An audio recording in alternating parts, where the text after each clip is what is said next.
Hello, welcome to Kunal পাত্র vlogs. কেমন আছো সবাই? আশা করছি সবাই ভালো আছো। আমরাও ভালো ছিলাম দুপুর পর্যন্ত।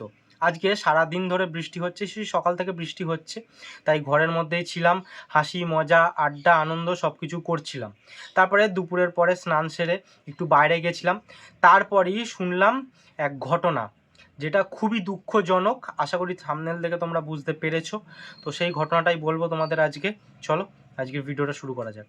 কুণালের লাইফ দেখো এত স্টাইল ইউটিউবে লাইভ লগিং এর ফাইল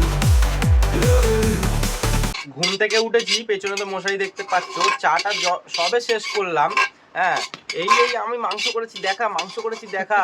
হ্যাঁ, মানে সত্যি, মানে কি বলবো বলো, কি বলবো বলো। আমি তাড়াতাড়ি করে স্কুলে চলে যাবো তো, এবার হ্যাঁ। তুই তো ভুলে যাবি যে মা রান্না কি করেছে, ওই জন্য তো মনে করে সে তো দুপুরবেলাতে বলতাম। তাহলে এখন টিফিন কম খাবি, দুপুরে ভাতটা বেশি খাবি। সে তো দেখো এখান থেকে মাংসটা বার করলে। হ্যাঁ, তা আবার কি, সবাইকে জিজ্ঞাসা কর প্রেসারে করে কিনা। কড়াই কষি আলু ভেজে ওই কড়ার তেলে সব দিয়ে করে একটা ঠিক আছে, তোমরা তাহলে বুঝতেই পারছো ওই প্রেসারের মধ্যে কালার যেমনই হোক না কেন, প্রেসারে যদি মাংস হয় ও সেই জন্যই তো প্রত্যেকদিন বলি খারাপ হচ্ছে খারাপ হচ্ছে। ঠিক আছে, লুচিটাও আর লুচি বা কি হয়েছে, লাল লাল কেন লুচিটা? দেখ, ওটা সাদা লুচি করেছি, দেখ দেখো আটার লুচি, ঠিক আছে, আটার লুচি আমি লাল ময়দা লাল। খাই না, যার জন্য অসুবিধা। এবারে ময়দাটা এনে রেখে তো তা আমি তো খাই, তুমি না খেলে কি হবে? এখন কি হলো তাহলে? মাকে ছোট করিস না। এই মাকে ছোট করিস না। এই আমার এখন টাইম নেই, সরি স্কুল যাব। রাগ বন্ধ কর, ক্যামেরা বন্ধ কর। তুমি তো বললে চালাতে। ক্যামেরা বন্ধ কর, কাজ আছে অনেক। মানে যা তা আগের দিনও ঘুমোচ্ছি ওখানে, বলছি এই ওট ওট ওট, বাবার মাথায় জল ঢালছি, আমার একটা ভিডিও করে দে। ছোলা ডালটা দে, ছোলা ডালটা দে। আজকে আমার মন ভালো নেই, কারণ হচ্ছে সেই 11টা থেকে বসেই রয়েছি ঘরের মধ্যে। মানে কি বিচ্ছিরি একবারে, যা বৃষ্টি শুরু হলো, মানে এরকম বৃষ্টি এর আগে দুদিন ধরে বৃষ্টি হলো, কিন্তু আস্তে আস্তে হচ্ছিল, একটু বাইরে বেরোনো যাচ্ছিল। এখন তো বাইরেই বেরোনো যাচ্ছে না, একদম ভালো লাগছে না। আমি স্কুলে যেতে পারিনি, বসেই আছি। কি করবো, সেই ছোটবেলার কথা মনে পড়ে যাচ্ছে যে বৃষ্টি হলে খুব মজা, ভিজে যাবো, স্কুল ছুটি দিয়ে দেবে। আন্টি গিয়ে বলতাম যে ম্যাডাম ভিজে গেছি, স্যার ভিজে গেছি, বলতে বাড়ি চলে যা। সেই কথাটা মনে পড়ছে, ঠিক তাই আজকে তাই হলো। বাচ্চাদের সব স্কুল থেকে ছুটি দিয়ে দিচ্ছে, ওগুলো বসে বসে দেখছি সব যাচ্ছে। কিছুজন যাচ্ছে ছোট ছোট কান লাগানো ছাতা নিয়ে, কিছুজন রেনকোট পরে সব যাচ্ছে মা বাবার সাথে। বৃষ্টিতে নেই কাজ তো খই ভাজ, মা রান্নাঘরে রয়েছে। ঠিক আছে, যাই মার পিছনে একটু লাগি, মার সাথে একটু গল্প গুজব করি। চলো মা, ও মা, ভালো কি করছো তুমি? খই ভাজি। শুনলে নাকি তুমি আমার ঘর থেকে কিছু কথা? না, আজকে স্কুলে চলে যাই, সব তখন হয়ে যায়। যেহেতু বাড়ি আছি, ঘুমিয়ে পড়লো টিফিন খেতে খেতে, আবার উঠলো, চান করে নিল, হয়ে গেল কাজ। আর কি করব? ওই ভাজবি, ওই জন্য বললাম তো। তুমি একটা ভাত রান্না করছো, এখানে দাঁড়িয়ে রয়েছো। আমি ভাত বসিয়ে, ঠিক আছে, যা এই যে সবার সাথে গল্প গুজব করি, ভিডিও করি, অন্য অন্য বাড়ির কাজ করি, তাহলে সে সব কিছু করি আমি। ভাতটা বসিয়ে দিয়ে পুরো গ্যাস টেবিল পরিষ্কার করলাম। অন্যদিন করি না আমি, আমি করি না, আমি করি না, আমি করি না। এইবার বুঝতে পারছি যে সারাদিন তুমি কি কাজ করো, মানে একটা কাজকে 15 মিনিট ধরে করো। কাজ করে রেখে দেবে, যেখানে জলটা খেলে ওখানে বোতল পড়ে রইলো, টিফিনটা খেলো সেখানেই থালাটা পড়ে রইলো। এই মিথ্যে কথাগুলো বলো না, এই মিথ্যে কথাগুলো বলো না, এই মিথ্যে কথাগুলো বলো না, এই মিথ্যে কথাগুলো বলছো। আমি কিন্তু এরপর করবো না কোনো কাজ। বাবা কাজ করিস কিন্তু এই দেখছো, এক মুখে দু রকম কথা। আমাকে বলতে দে না, বলতে দে, আমার গলায় ব্যথা, কিন্তু গরম জল হচ্ছে, গার্গেল করব। শোন কথাটা শোন, তুই কাজ যেটা করিস সেটা আবার কাউকে করতে হয়, তাহলে সেই কাজ করে কি দরকার? দেখাবি না। আরে দাঁড়াও, তোমার ভালো লাগে কাজ যে থেকে। কাজটা করবি কাউকে করতে হবে না, স্পষ্টভাবে কাজ করবি, পরিষ্কারভাবে আর স্পষ্ট করে।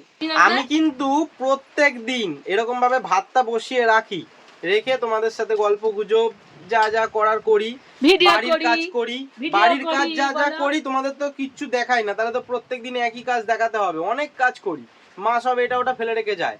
হ্যাঁ, এখন দেখছি উল্টো পাল্টা বলছে, এই জন্য করতে ইচ্ছা করে না। তো কি বলবো বলো এবার? আর যা বৃষ্টি হচ্ছে, আমি কোনো এদিক ওদিক যেতে পারছি না। ভাবলাম গিয়ে চুলটা কেটে চলে আসি। দেখতে পাচ্ছ চুলের অবস্থা। আর আমি তেমন চিরুন দিয়ে চুল আঁচড়াইও না, সে আগে করতাম স্কুলে যখন পড়তাম। হ্যাঁ, চিরুন দিয়ে এরকম উঁচু উঁচু করে আঁচড়াতাম, কিন্তু এখন এসব চিরুন টিরুন দিই না, হাত দিয়েই সেট করি। হ্যাঁ, কিন্তু এখন করিনি, কারণ ভিজে আছে বলে একটু শুকিয়ে যাবে, তারপর হাত দিয়ে করে নেবো। আমি একটা জিনিস বুঝতেই পারছি না এটা কি করে হলো। বৃষ্টি হচ্ছে ঠিক আছে, এর আগেও এত বৃষ্টি হয়েছে, এরকম তো হয়নি। আমার তো মাথা দিয়ে আসে না কি করে হলো। ফিশ পন্ডের কথা বলছি, তার আগে আমি দাঁড়াও গেটটা খুলি। আমার তো মাথাতেই আসছে না কি করে হলো। দেখো জলের অবস্থা, পুরো ড্রেনের জলের মতন অবস্থা হয়ে গেছে। কি করে হলো এরকম? কি মাথায় তো হ্যাঁ, এবার তুমি জাদু সেজে আসলে কেন? বৃষ্টি পড়ছে না, গুড়ি গুড়ি মাথায় দে। এ বাবা, আমি তো এরকম তো মাথাতেই আসছে না কি করে হলো। কি পড়লো? হ্যাঁ, হ্যাঁ, এত বৃষ্টি হচ্ছে, নোংরা থাকে, আর নোংরা পড়লে এরকম হবে জল? কি করে হলো এরকম পুরো কালো? তলায় শ্যাওলাগুলো নোংরা হয়েছিল না, ওইগুলোই মানে অল্টারনেট হয়েছে। তো দেখো একটা কতগুলো বাচ্চা এসেছিল স্নান করতে, একটা বাচ্চা ডুবে গেছে, সব বাচ্চাগুলো চলে গেছে ব্যাগ আর স্কুল ড্রেস ফেলে। নাম হচ্ছে ইউরাজ সাউ।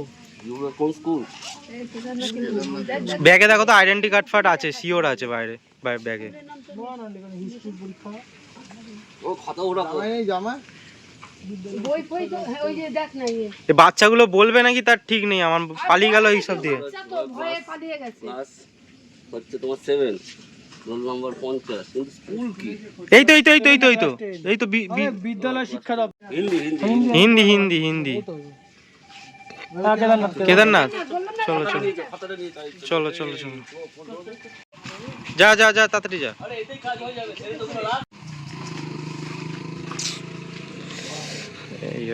এইবার ঘটনাটা তোমাদের ছোট্ট করে বলি। 4 জন ক্লাস 10-এর ছাত্র পরীক্ষার শেষে স্কুল ইউনিফর্ম আর স্কুলের সবুজ সাথী সাইকেল নিয়ে আমাদের ঘাটে স্নান করতে এসছিল। আর 4 জনেই সাঁতার জানতো না। যেই জায়গাটা দেখতে পাচ্ছ ওই জায়গাতেই একখানা ছেলে তলিয়ে গেছে। আর 4 জন 10ম শ্রেণীর ছাত্র স্কুল ইউনিফর্ম ছেড়ে স্নান করছিল। আমরা কিছু বন্ধুরা ক্লাবেতেই ছিলাম, তারপর বাড়ি যাচ্ছিলাম, তখনই হই হই শব্দ শুনতে পেলাম।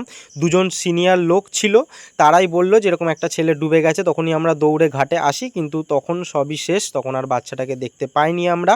কিন্তু একটা কথা তোমাদের বলি, বাচ্চাটা অনেকটা লম্বা চওড়া, প্রায় 6 ফুট হাইট হবে, 10ম শ্রেণীতে পড়ে, কিন্তু অনেক লম্বা চওড়া। তো ভাবো সেটা একবার। আর এখন তো স্কুলের ইউনিফর্মে কোনো স্কুলের নাম লেখা থাকে না। আমরা আজকে পরীক্ষার কোশ্চেন পেপার দেখে আর তার মধ্যে নাম লেখা ছিল, সেটা দেখেই আমরা বুঝতে পেরেছি। ইতিমধ্যে এই দাদা আর আমার এক বন্ধু গেছে স্কুলে খবর দিতে, আর আমি থানায় অলরেডি ফোন করে দিয়েছি, পুলিশ আসছে বলল। এখন বাজে 4টে, আর পুলিশ অনেকক্ষণ আগেই চলে এসছে। আমি খড়দা থানাতে ফোন করেছিলাম, মানে আমাদের এখানে যে থানা আছে, তো সেখানেই ফোন করেছিলাম, পুলিশ এসছে। এরপরে তোমাদের আর কিছু দেখাবো না, আমি এখানেই ব্লগটা শেষ করছি।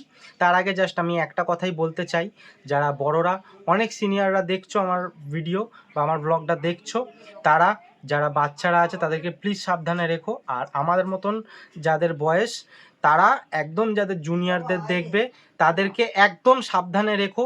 যদি দেখো কোনো সময় গঙ্গা, পুকুর, কোনো জায়গায় বাচ্চারা ঝাপাঝাপি করছে, সঙ্গে সঙ্গে বকে তাড়িয়ে দাও। এটাই আমার বলার।